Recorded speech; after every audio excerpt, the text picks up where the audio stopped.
sort of libel, and she resents it, or, at all events, does not welcome it. I used to know an American literary man, educated on the continent, who married a woman because she had exceptional gifts in this department. Years later, at one of her dinners, a friend of her husband tried to please her by mentioning the fact to which he had always been privy.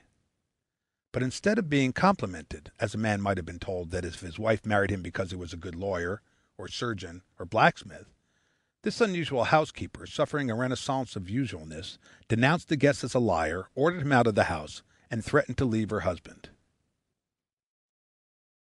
This disdain of offices that, after all, are necessary, and might as well be faced with some show of cheerfulness, takes on the character of a definite cult in the United States, and the stray woman who attends to them faithfully is laughed at as a drudge and a fool, just as she is apt to be dismissed as a brood sow.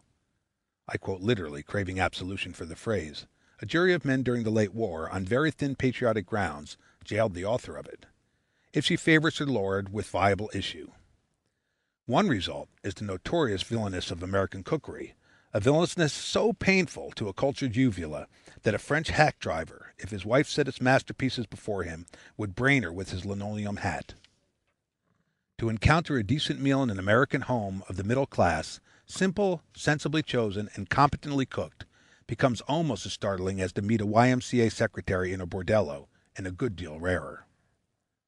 Such a thing, in most of the large cities in the Republic, scarcely has any existence.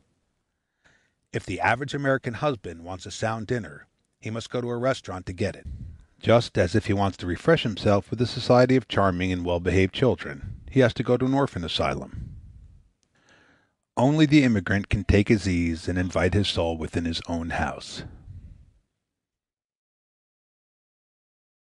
End of Marriage, Part 3.